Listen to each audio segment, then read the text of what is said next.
मैं बहुत भाग्यशाली हूँ कि मैं जब लोग बोले ना कि अरे यार भाई पवन सिंह है यार, पवन सिंह के जैसन पता ना लोग अब तक कहते कि भैया चल तो बड़ा तो पवन सिंह लेखा, गौ तो बड़ा तो पवन सिंह लेखा, चेहरों बात अरे यार मैं कितना खुशनसीब इंसान हूँ ये मैं बयान नहीं कर सकता हूँ। बट कभी कभी दिक्कत होला कि लोग बोलने लगे यार पवन सिंह का गाना जब चलता है तो फिर कोई रोक नहीं पाता है। एक पवन का गाना चलता है यार, एक पवन बैठा है, आपको अच्छा लगता है कि एगो भाई के शादी हो गल बाद दूसर का कुंवारे रणुए घूमता है तो गानवा कनु बा शादी शुदा हो के खोजे ला कुंवर सखी पिया वारे, तो माने वो खोजे तो हम क्या करी, माने हम तो इंसाने नु है।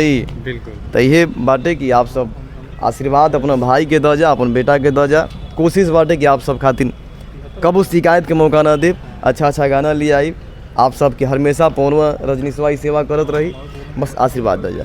लास्ट में जाते जाते पवन सिंह जी का कोई डायलॉग और सुना दीजिए। निगाहें अक्सर ख़राब होती है जब पवन की निगाहें किसी पर चढ़ जाती है, अरे अगर तोर दुश्मनी बा न तो हमारे तक राख, ना तो पीछे से टंगरी फाड़ के किनार पर लटका दे।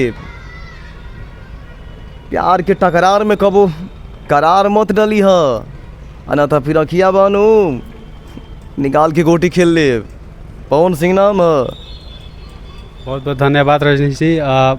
माँ सरस्वती का आशीर्वाद आप पे हमेशा बने रहे और आप कौन के आशीर्वाद से ही कोशिश बा नवरात्रि बाद एक से बढ़ के एक गाना आई, बस आशीर्वाद इतना बरसाओ जा कि यार जो आज क्रिएटिव में दूसरा किया है ना, आप खुद कल्पना करिए कि आपका भाई अभी क्या गाता है। डिप्रेशन में भी रहता हूँ, हर चीज़ का रहता है, कभी कभी मैं गाना सुनता हूँ कि दिलावा तू न ले, पता नहीं क्या गाना था ना कि रहिले हम डिप्रेशन में दिल के दर्दिया के दवाइयों न भेटाता, अरे मोहब्बत बेचाता है बाजार में, पवनवा पिएला जहरिया के करो प्यार में।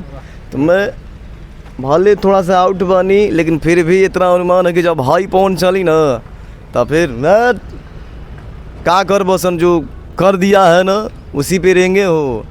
बट सॉरी भैया हम क्या बेला ना गलत बुला बोल तो माफ़ी चाहब, भाइयों के आशीर्वाद से थोड़ा बहुत बोल देवेला नहीं तो हम कि ना आवेला। अभी थोड़ा सा गाना रिकॉर्ड करके ही आदमी गला भी बैठल बा, बट हमारे भाइयों को भी आशीर्वाद दीजिए, इन सबको आशीर्वाद दीजिए क्योंकि यही सब भाई है कि मान लीजिए थोड़ा बहुत बोले में होला गलत वर्ड बोला जाला, माफ़ी चाहब। बहुत बहुत धन्यवाद। बट यहाँ के भी आशीर्वाद द जा ताकि कम से कम हर भाई के लोग सपोर्ट करे और हमारे हर मीडिया भाई एकदम राज करे। जिला के रंगदार के बड़ा पहथी यार देवनी, बाकी जुट पे जा यो ना कि हमार खाली नहीं भाई लोग नीचे देखाओ था गनो बा, गनो के आशीर्वाद द जा। चैनल कौन से चैनल से आपके गाना आ रहा है? अरे भाई देखो हम चैनल आज तक कब ओपन कैलूँ नहीं कि हम सोचिला कि हमारे लिए हमारी भोजपुरी की जितनी सारी कंपनी वही हमारे लिए भगवान है जी। बट अब लोग चाहता कि नहीं भैया यहाँ के गाना ले ले बनी तरह और काहे ले, तब क्या करिएगा, ऑप्शन है चैनल पर भी गाना आएगा। बाकी आप सबों का आशीर्वाद रहा तो हर कंपनी से ही आएगा, बट समय समय की बात है। बाकी अंत में जाते जाते आप ऑडियंस से क्या बोलेंगे? मैं यही बोलूँगा कि जौन सपना बा एगो दूगो शायद हो सकला कि जल्दी पूरा देखे के मिले। बड़ी रे अरमान से मांगी ले भगवान से तुझिया ये यारा मानीला तो हे जान से, इशारा कर सकेला, बाकी अब जाते ना बोलो भैया ना तो पता ना कहाँ से का न्यूज बना दे कि हाँ एक जानी पता ना कहाँ बोलते रहे कि यहाँ के सिखौले बानी तो हमरों से पूछ देना, अच्छा वहाँ के सिखौले बानी तब भैया हमरों के तब तक सिखौले नहीं, ऊपर वाला बनाता है किसी के जैसा भगवान है। और मेरे लिए भैया भगवान है, आजीवन भगवान रहेंगे। किसी के नज़र में गिराने से हनुमान गिर जाता है तो गिर जाता है आंटू झांटू से लंका, आ कौन साम्राज्य मिठल बनो मिट्टी, पावर एजे से शुरू होला नहीं यार भैया के यहाँ से शुरू होला, भाई हम तो टुकड़ा है, हमारा यहाँ से शुरू होते पता ना क्या हो जाए। अब ये दिक्कत चलता है। बट अपने हनुमान अपन पवनवा या अपन रजनीशवा पे आशीर्वाद बरसाओ जा भैया। सबके प्रणाम, जय श्री राम।